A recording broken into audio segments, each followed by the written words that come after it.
दोस्तों आज मैं आपको बताने वाली हूँ कि मेरे हर्ब गार्डन में मैं कौन कौन सी खाद किस किस पौधों में डालती हूँ और कब कब डालती हूँ, इसकी मैं आपको डिटेल में जानकारी देना चाह रही हूँ। दोस्तों आप देख रहे हैं ये जो रखाए हुए हैं इतने सारे पैकेट, ये सब अलग अलग तरह की खाद हैं। कुछ ऑर्गेनिक खाद हैं, एक दो इसमें मेरी केमिकल फर्टिलाइज़र भी है जो कि मैं सिर्फ फूलों के पौधों के लिए यूज़ करती हूँ।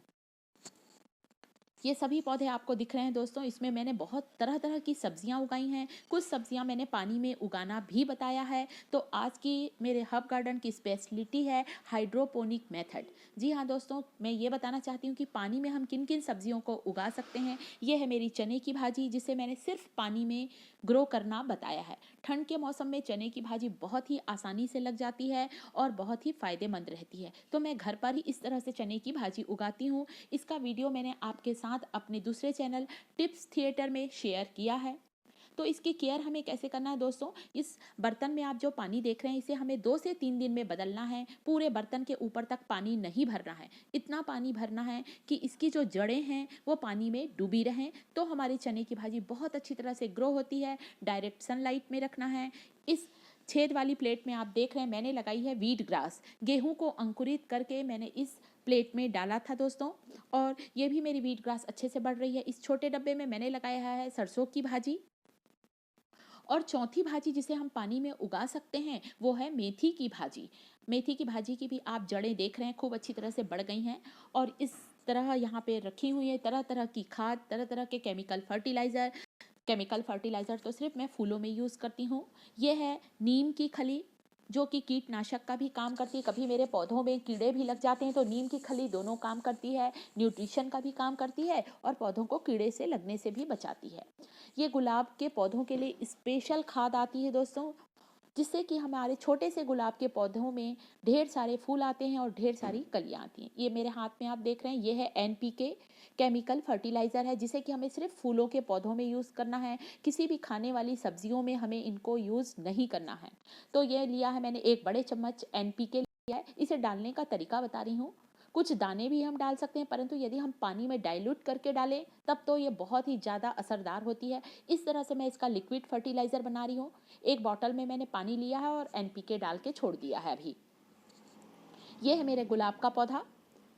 अब ये जो इसमें मैं अभी डाल रही हूँ, आपको बताने के लिए मैं इसमें डाल रही हूँ गुलाब की जो रोज़ स्पेशल मिक्स है वो डाल रही हूँ। आप चाहें तो सादा वर्मी कंपोस्ट भी इसमें डाल सकते हैं या नीम की खली भी डाल सकते हैं, परंतु गुलाब के पौधों के लिए स्पेशल खाद आती है।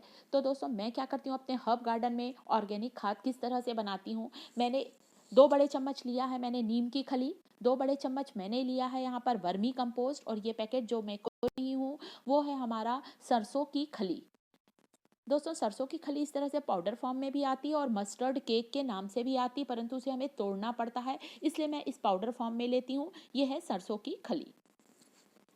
मैंने तीनों खाद को बहुत अच्छी तरह से मिक्स कर लिया है, परंतु यदि आप तीनों खाद खरीदना नहीं चाहते हैं तो किसी भी एक ऑर्गेनिक कंपोस्ट का यूज़ कर सकते हैं। सिर्फ वर्मी कंपोस्ट भी डाल सकते हैं, नीम की खली, या फिर आप सरसों की खली भी डाल सकते हैं। परंतु मैंने तीनों खाद को हमेशा मैं मिक्स कर लेती हूँ। और इस तरह से अभी मैं डाल रही हूँ 1 चम्मच पान के पौधे में मैंने डाला है।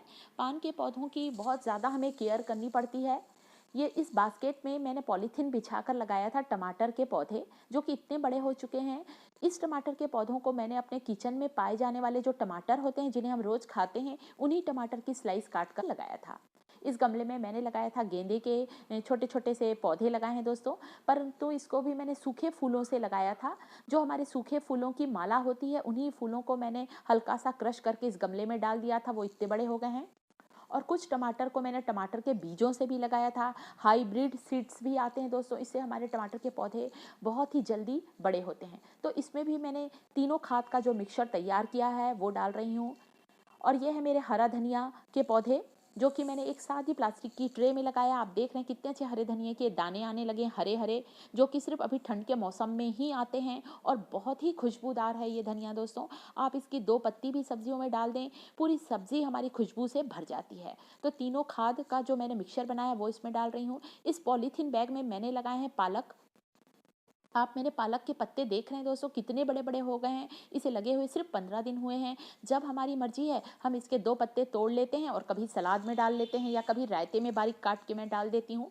हमें किसी न किसी रूप में कच्ची सब्जियाँ थोड़ी सी ज़रूर खाना चाहिए। इस ट्रे में मैंने लगाया है सरसों का साग, सरसों की भाजी, जिसे मैंने किचन में पाई जाने वाली अपनी जो राई होती है उससे लगाया है।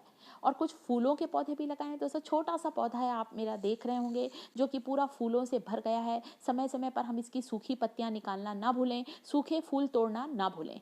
तो फूलों के पौधों में मैं हमेशा केमिकल फर्टिलाइज़र डालती हूँ। ये एनपीके, जिसे मैंने पानी में घोल लिया है, वो मैं इसमें डाल रही हूँ, ताकि मेरे इस पौधे में कलियां बहुत अच्छी आएँ और फूल भी बहुत अच्छा आएँ। ये है मेरे कैलेंडुला का छोटा सा पौधा, जिसमें 2 से 3 फूल हैं और कलियां आप देखिए दोस्तों, कम से कम 7 से 8 कलियां आई हैं। ये हम सप्ताह में 1 बार या 15 दिन में 1 बार आप किसी भी केमिकल फर्टिलाइज़र इसमें डालते रहें।